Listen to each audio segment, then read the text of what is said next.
From 2007 to 2009, in Japan, middle-aged single men died in mysterious ways. Initially, the police did not prioritize these cases, but in one instance, the secret of the girl referred to by the media as the Black Widow was uncovered. Kanae Kijima was born on November 27, 1944, in Nakoshitsu, Japan. She was the eldest of 4 siblings.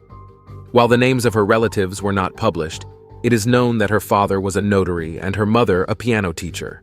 Coming from wealthy families, Kanae's parents tried to provide their children with favorable conditions and everything they needed as adults. As the firstborn, Kanae received special attention and was inspired by her mother's musical passion to develop her piano-playing skills. She spent endless hours refining her technique, and quickly her talents became apparent, performing solo concerts on various stages and participating in prestigious competitions. However, cooking was not Kanae's only interest. Already at the age of 9, her mother noted this skill as a good sign for her future ability to raise a worthy generation. Her father enforced strict discipline at home, including restricting access to certain resources, which Kanae found unbearable and soon gave in to her instincts.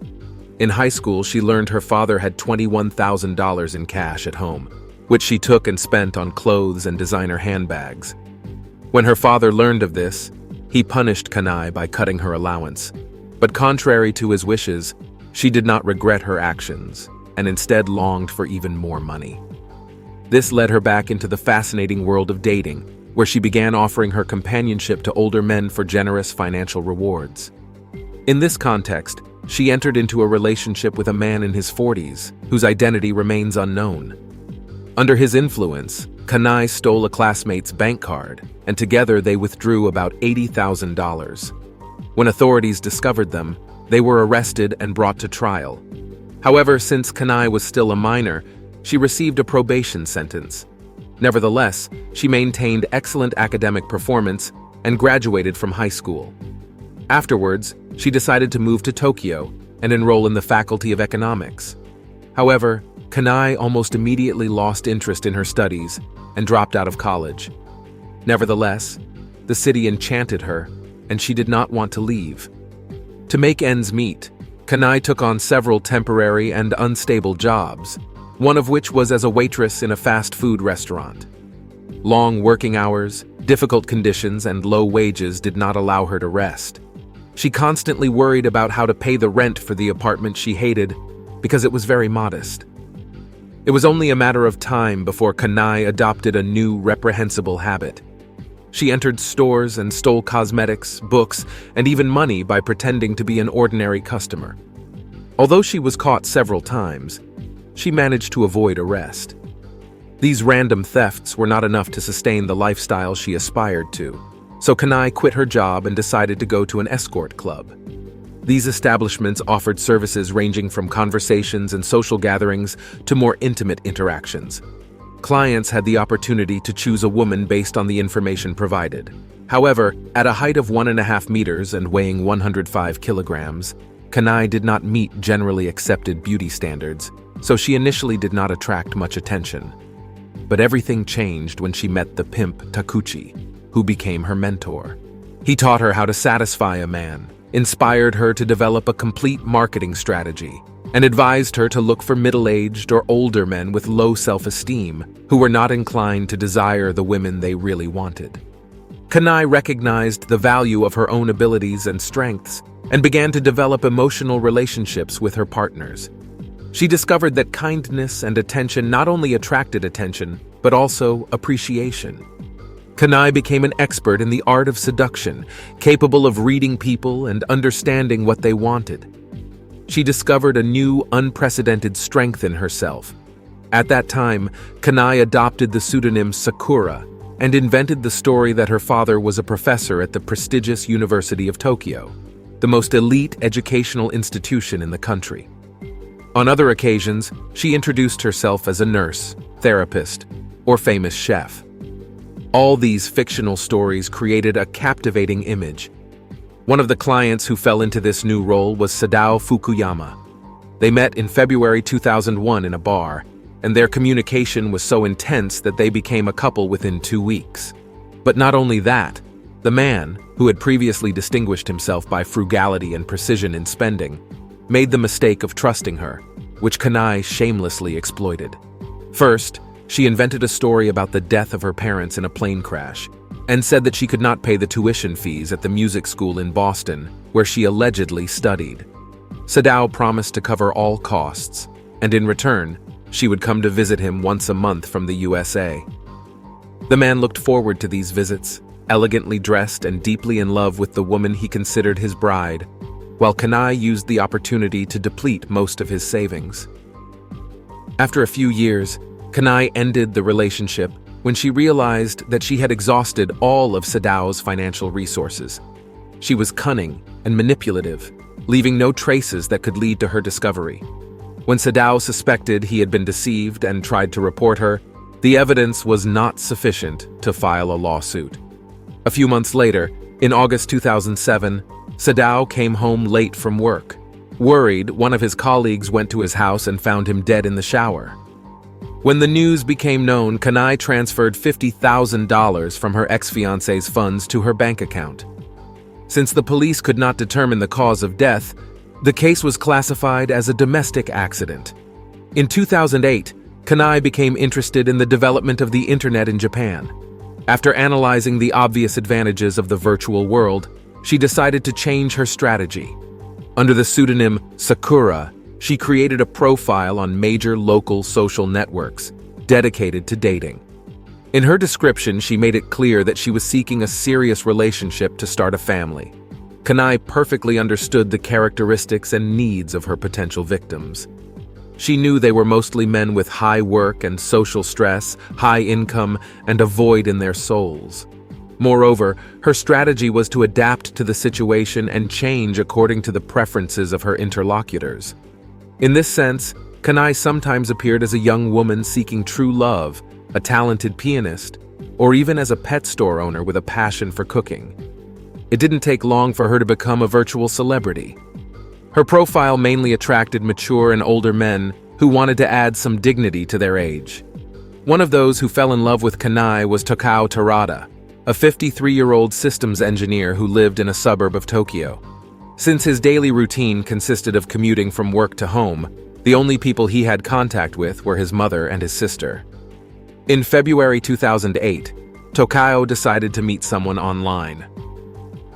2 months later, Kanae sent him an invitation for a meeting, expressing her hope for a future marriage. But first, she asked for financial help to cover some expenses.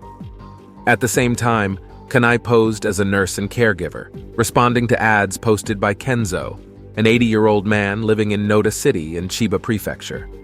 Despite his low income, Kenzo came from a distinguished family. His father was a famous artist from whom he had inherited valuable paintings.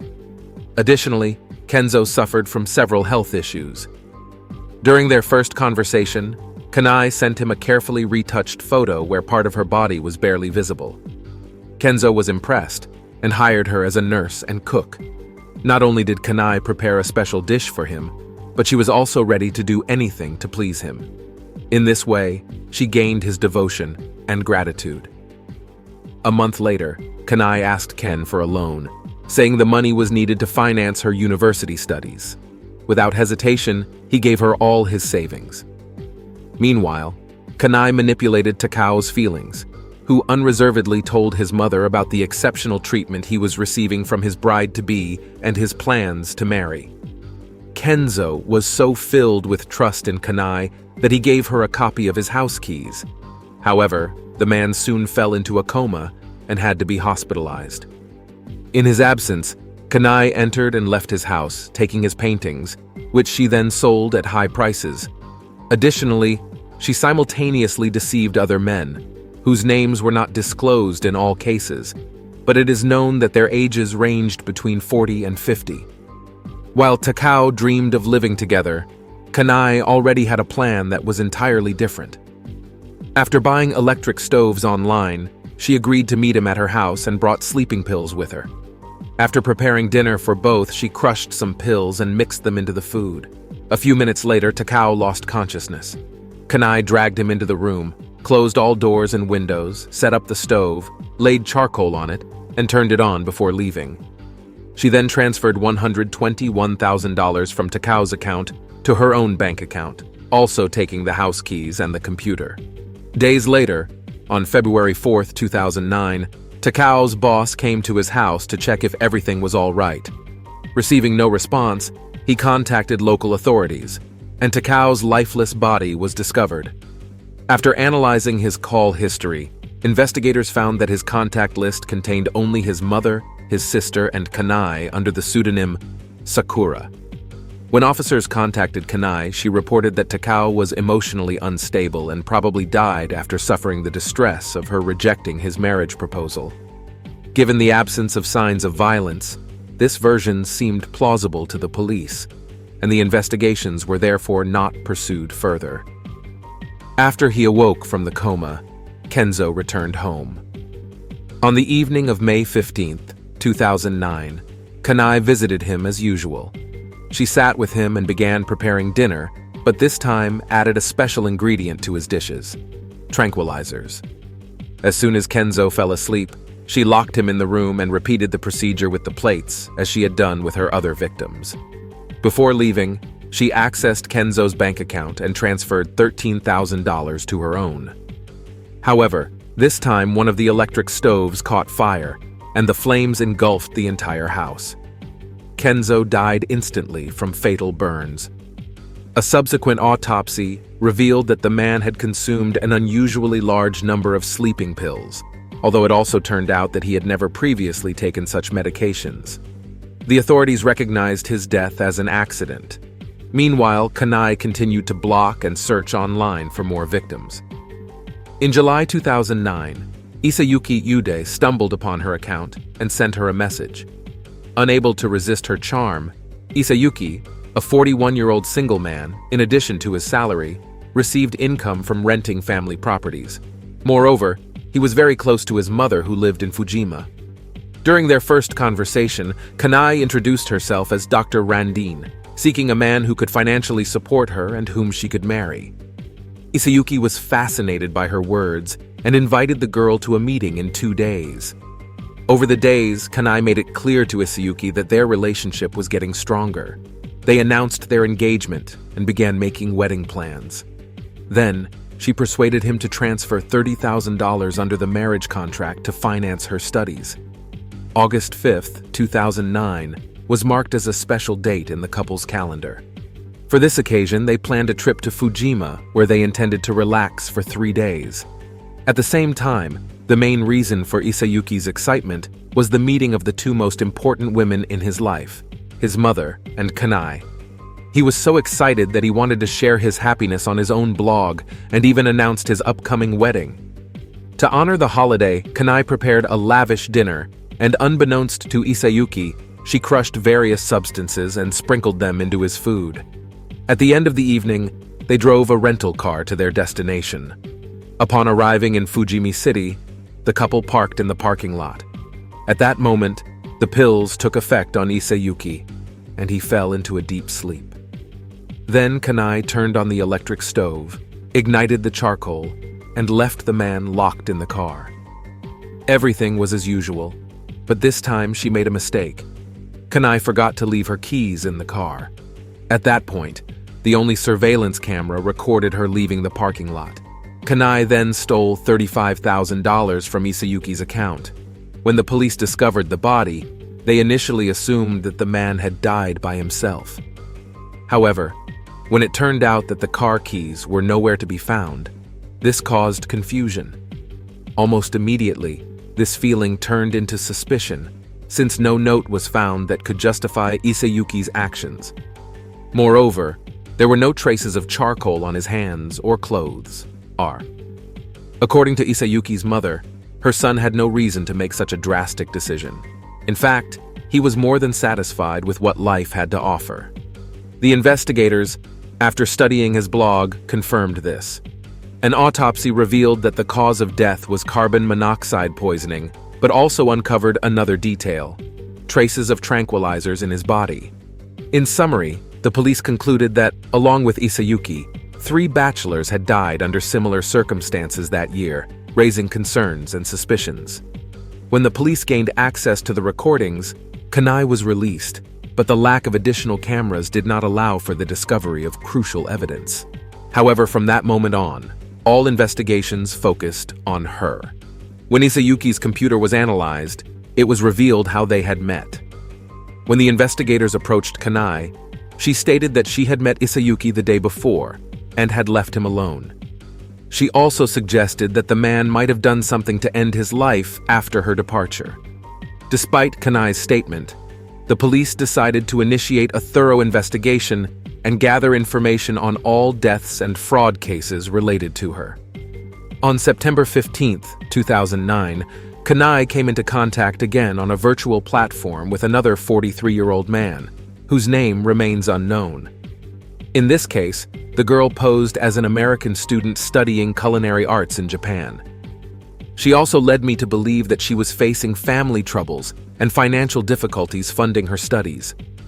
Finally, Kanae told him that she was ready to give up everything, including her studies, to be with him.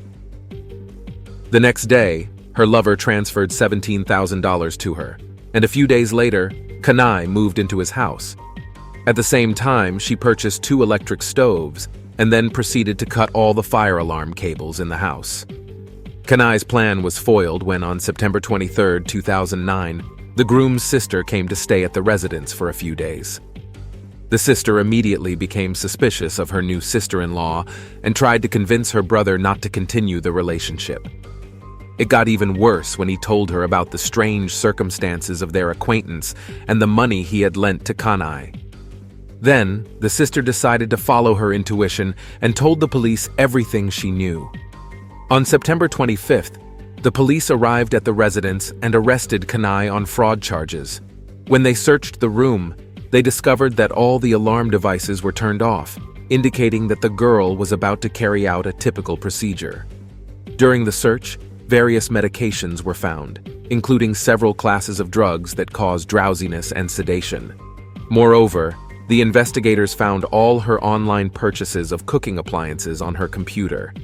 These pieces of evidence established a direct connection to earlier cases, thus making her the prime suspect in Isayuki's death. In January 2010, as the investigation into the unusual deaths continued, Kanae was charged with multiple counts of fraud. A month later, she was also charged with murder, specifically for Takao's death, although an autopsy had never been conducted in this case. The charges were based on the absence of clear evidence of the cause of death, which led to an unusual situation during the trial. She declared her innocence and claimed that the deaths of these men were accidents or personal decisions by the men themselves, which matched her defense strategy aiming for an acquittal due to a lack of concrete evidence. In the absence of such direct evidence and lacking witnesses or confessions, the prosecution emphasized the significance of circumstantial evidence, such as her presence with the victims before their deaths, the similarity of the causes of death, and the fact that all tests continued showed that the men had consumed a drug also found on Kanae.